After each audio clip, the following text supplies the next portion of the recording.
warahmatullahi wabarakatuh. Perkenalkan, saya Fitria Haryati, CGP Angkatan 11 Kota Payakumbuh, dan saat ini bertugas di SMK Negeri 3 Payakumbuh. Pada kesempatan ini, saya akan mewawancarai Ibu Kepala Sekolah di tempat saya bertugas, yaitunya SMK Negeri 3 Payakumbuh. Kali ini bersama dengan Ibu Wismarni. Assalamualaikum Ibu. Waalaikumsalam, ya Bu Pit. Apa kabar Ibu? Iya Bu, begini, saya ada tugas di modul 3.1 pendidikan guru penggerak, di mana di sana ada salah satu tugasnya mewawancarai pimpinan sekolah. Mohon maaf sebelumnya Ibu, saya meminta waktu Ibu sebentar untuk mengajukan beberapa pertanyaan. Ya, dipersilahkan dengan senang hati. Baik Ibu, terkait dengan dilema etika Bu, pernahkah Ibu selaku kepala sekolah menghadapi dilema atau rujukan moral di sekolah Ibu? Baik, terima kasih. Sebenarnya sehubungan dengan problema apakah itu dilema etika atau dilema yang dialami di sekolah, sebenarnya itu banyak hal menyangkut dalam apakah itu melalui kedinasan atau karena personal. Kira-kira bagaimana Ibu dalam mengambil keputusan tersebut Ibu terkait dengan persoalan dilema etika ini? Ya, sebenarnya kan begini, sebelum kita mengambil menyelesaikan persoalan, tentu kita harus tahu dasar-dasar persoalan itu sendiri yang menyebabkan dilema etika itu sendiri. Nah, seorang pimpinan atau kepala sekolah harus memahami lebih dalam apakah ini faktor eksternal atau faktor internal dari problema itu sendiri, misalnya dari si gurunya.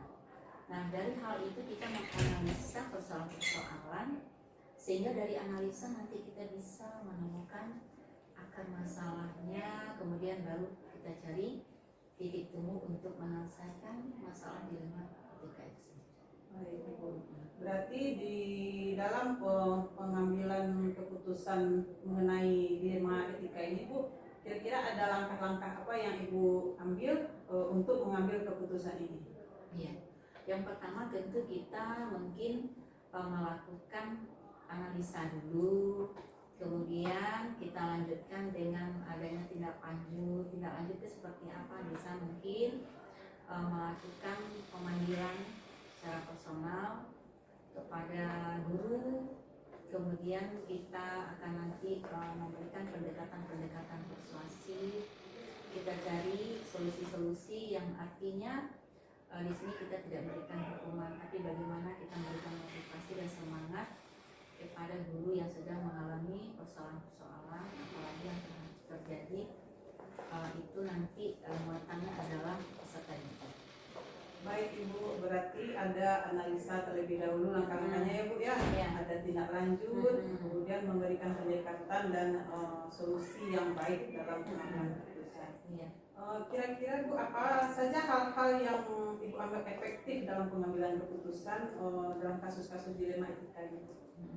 Mungkin yang paling efektif itu adalah kita konfirmasi persoalan, di mana ketika ada informasi, kemudian pasti kita akan mencari solusi di mana melakukan konfirmasi kepada yang bersangkutan dengan cara melakukan pemanggilan, kemudian komunikasi.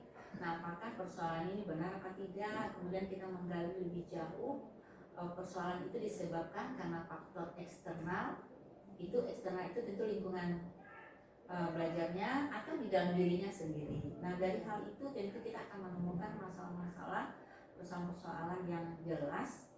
Lalu untuk mengambil sebuah keputusan itu sebenarnya kepala sekolah tidak menetapkan, tapi menanyakan kepada yang bersangkutan solusi apa yang paling tepat untuk dirinya, atau apa yang bisa merubah yang dia lakukan untuk merubah dan sehingga persoalan ini bisa selesai. Baik, berarti dikonfirmasi kepada si yang bersangkutan ya Bu ya, kemudian mencari solusi dan diskusi lagi dalam pengambilan keputusan bagaimana cara yang tepat bagi dia untuk menyelesaikan permasalahan ini. Kira-kira hal-hal apa saja atau ada nggak Bu kira-kira tantangan yang Ibu hadapi dalam pengambilan keputusan dalam kasus-kasus ini? Sebenarnya selama ini kita merasakan mungkin kita tidak menemukan kesulitan-kesulitan. Kenapa? Karena persoalan yang muncul itu kadang-kadang datangnya dari informasi yang mungkin belum jelas kebenarannya, kemudian kita mengkonfirmasi. Ternyata ketika kita konfirmasi kita tidak menemukan persoalan yang dikatakan itu konflik atau misalnya dilema etika itu sendiri. Nah kemudian ketika kita mencarikan titik temu, ternyata tidak sesulit apa yang kita bayangkan untuk menyelesaikannya, dengan catatan karena penyelesaian ini dipulangkan kepada yang bersangkutan. Baik Bu, berarti dalam penyelesaian permasalahan ini Ibu ngambil ada waktu khusus atau ada jadwal tertentu, atau ketika ada permasalahan Ibu langsung selesaikan? Nah, bagaimana itu caranya Bu? Apakah langsung atau ada waktu khususnya dalam penanganan kasusnya? Baik, jadi dalam penyelesaian atau penyelesaian masalah kasus atau pengambilan keputusan itu sebenarnya kita tidak juga perlu mengkhususkan waktu atau spesial, kecuali ini memang berat dan emergensi sifatnya. Tapi dalam persoalan-persoalan yang kita hadapi, yang pernah kita hadapi, mungkin waktu yang kita siapkan itu memang ketika memang ada waktu kita siapkan untuk menyelesaikan masalah. Berarti tidak ada waktu khusus ya Bu ya? Tidak. Tidak ada waktu atau pada saat tertentu kita bisa.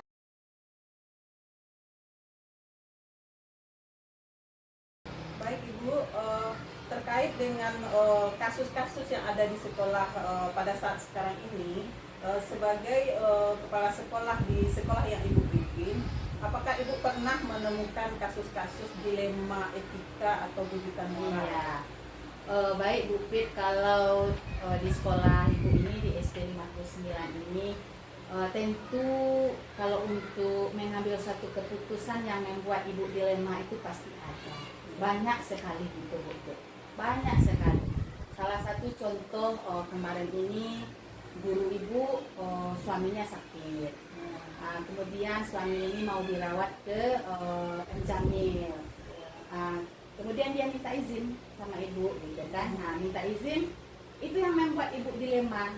Kalau ibu izinkan, dia minta izinnya lama.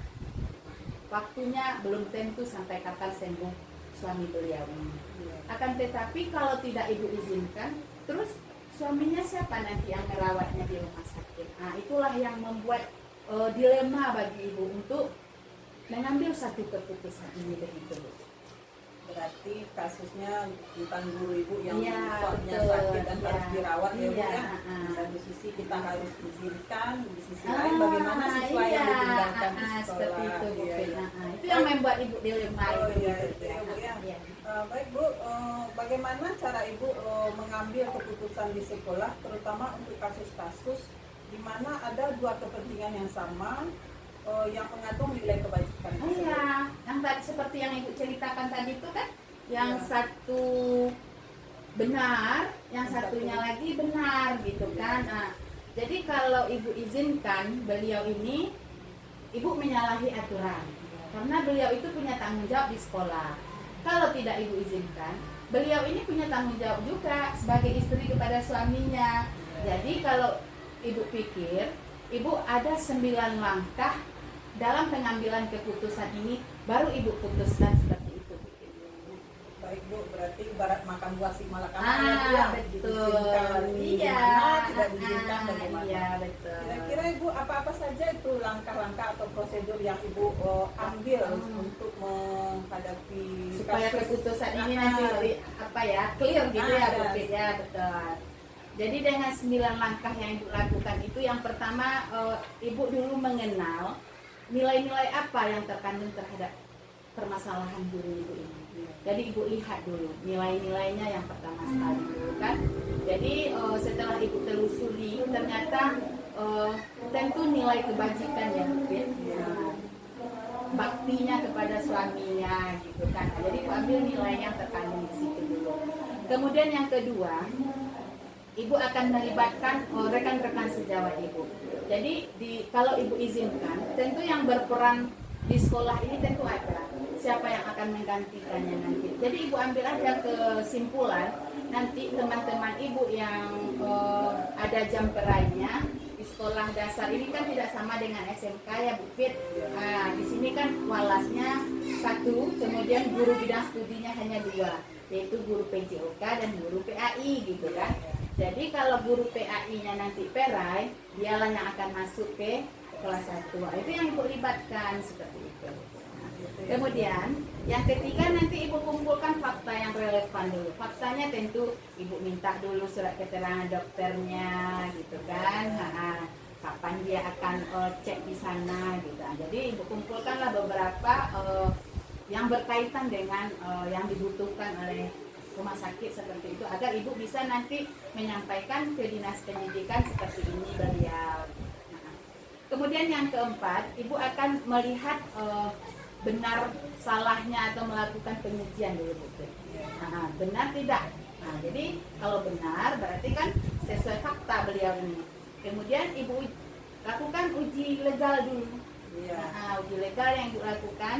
Kemudian Ibu uji regulasi, kemudian intuisi, barulah nanti Ibu lihat keputusan ini, berarti ini benar gitu kan. Kalau benar, Ibu kasih izin, Ibu suruh melapor ke dinas untuk ngambil cuti kalau waktu lama seperti itu.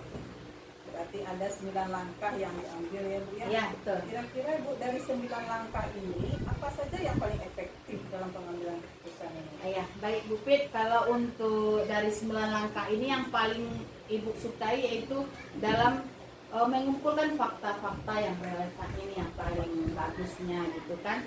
Yang ketiga ya fakta. Jadi fakta-fakta ini bisa kita tanya kepada yang bersangkutan atau kita tanya nanti kepada rekan sejawatnya atau nanti kalau rekan terdekatnya lah kita tanya. Kalau udah sesuai fakta, kalau udah benar, tentu Ibu mengambil keputusan sesuai dengan yang Ibu lihat itu atau yang Ibu dengar. Baik Ibu, dengan mengumpulkan fakta-fakta yang relevan ini Bu untuk mengambil keputusan yang kira-kira yang merupakan ada tantangan nggak Bu dalam pengambilan keputusan pada kasus guru yang ya, ya. Betul Bu Pit. Kalau tantangan sangat banyak sekali tantangannya Bu Pit. Tentu kalau di sekolah ini kan istilahnya kapal lona sama hitam Bu Pit. Kalau pemikiran kita pasti berbeda-beda gitu kan.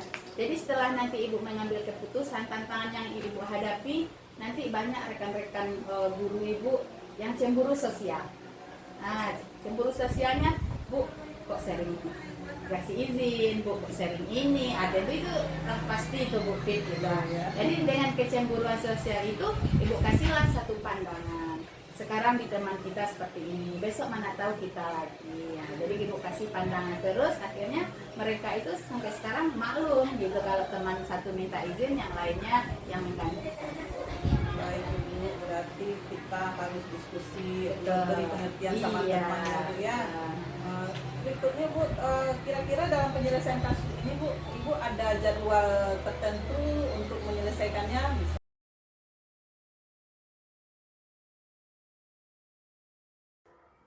Assalamualaikum warahmatullahi wabarakatuh. Perkenalkan saya Fitria Haryati, CGP Angkatan 11 Kota Payakumbuh. Saya bertugas di SMK Negeri 3 Payakumbuh. Pada kesempatan kali ini, saya akan mewawancarai salah satu dari unsur pimpinan yang ada di sekolah saya. Kali ini bersama dengan Ibu Wakil Kurikulum, Ibu Erlida Yenti. Assalamualaikum Ibu. Waalaikumsalam. Apa kabar Bu Pit? Alhamdulillah sehat. Ibu apa kabarnya hari ini Bu? Alhamdulillah sehat Bu Pit.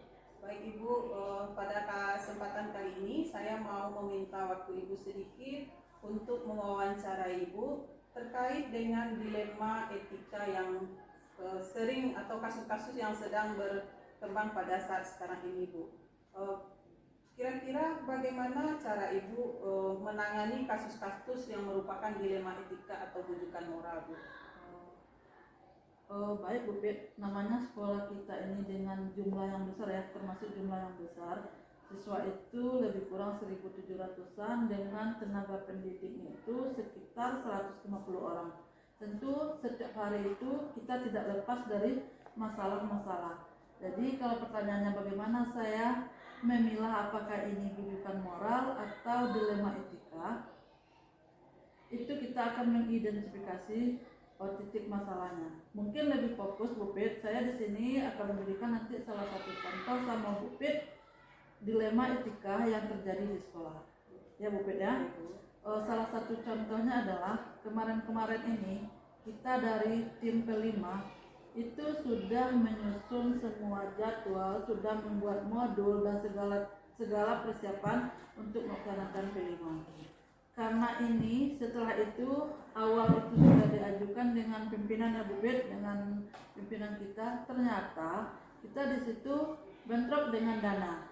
Dananya ini ada yang lebih penting lagi yang harus diselesaikan dibandingkan dengan kegiatan P5 ini. Walaupun kedua-duanya itu sama penting, tetapi ini yang lebih urgen, ada yang lebih urgen, sehingga diambil keputusan bahwasanya P5 ini kita rubah jadwalnya dan juga rubah kegiatannya dengan menggunakan dana yang lebih kecil lah, seperti itu Bu Pit inisialnya. Jadi untuk itu awalnya saya memang merupakan dilema bagi saya, karena saya juga waktu itu tuh ikut terlibat dalam penyusunan dana-dana yang keluar ini, sehingga pertama sekali pimpinan mengatakan ini kita rubah, saya tidak terima Bu Pit. Kesal lah seperti itu ya, tidak terima, tidak merasa dihargai dan segala macamnya. Kemudian dengan mempertimbangkan bahwa yang disampaikan oleh Ibu Kepala Sekolah ini kita banyak seperti ada ujian kompetensi dan segala macamnya, itu juga menggunakan dana, sehingga saya juga berpikir bahwasanya kompetensi ini lebih urgen lagi daripada ujian dari P5 tadi. Sehingga jalan yang saya ambil itu adalah kita rapat dengan timnya merubah kegiatan dari P5 ini. Walaupun tidak awalnya itu kita adakan ekoprint, sehingga kemudian kita hanya mengalihkan dengan kebersihan lingkungan seperti itu Bu. Baik Ibu, berarti ada dilema ya Bu ya dalam kegiatan P5 antara kebutuhan sekolah yang lain dengan pelaksanaan P5. Bagaimana cara Ibu menjalankan pengambilan keputusan di sekolah Ibu, terutama untuk kasus-kasus di mana ada dua kepentingan yang sama-sama benar atau sama-sama mengandung nilai kebajikan ini? Itu tadi ya Bu ya. Saya berkonsultasi atau diskusi lagi dengan pimpinan. Kemudian saya berpikir mana yang lebih, kan dua-duanya ini tadi dua masalah Bu Pit.